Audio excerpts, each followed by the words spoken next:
Milina fanetsana enti-tanana mamany olana tantsaha. Tombontsoa maro no hita amin'ny fampiasana milina fanesana enti-tanana vokatry ny fiara-miasan'ny ministeran'ny fambolena sy ny fiompiana amin'ny alalan'ny fandrarana SADEFI izay vatsiany vida-vola, ny kifamahan-tsirabe, ny fofifafianaratsoa, ny fitaleava-paritry ny fambolena sy ny fiompiana ao Amoron'i Mania sy ny orinasa andrin'ny fambolena sy ny fiompiana na Afafi Fianaratsoa. Raha ny zava-misy moa zany sika izao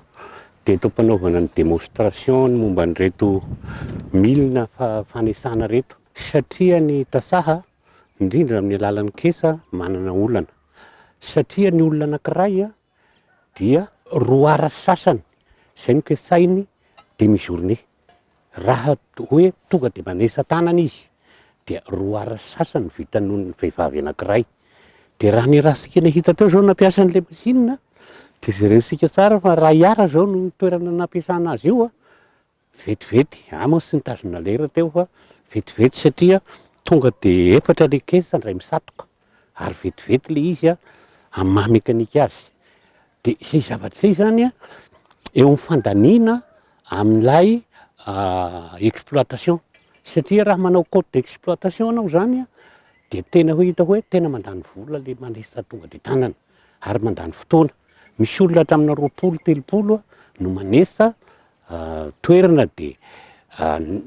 vola laninao amin'izay nefa izay zavatra izay vitan'olona ray anatin'ny fotoana fohy dia tena hita zany izay zavatra izay hoe tena misy fiovana be ny mampiasa an'ilay mekanika repikazy. Izay zany anisan'ny tombon-dahany satria ao amin'ny famokarana manko misy facteur maromaro. Misy facteur maromaro ao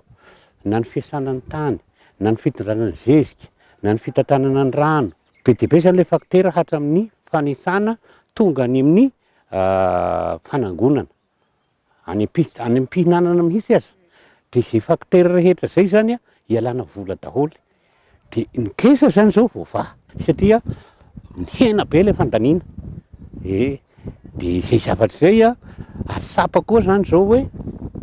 na ny vokatra sa dia mety mitombo satria ny antony avao koa mampitombo ny vokatra masinina zany manesa azy dia préciser tsara ilay zavatra ataon'ny masinina na ny elanelany azy préciser tsara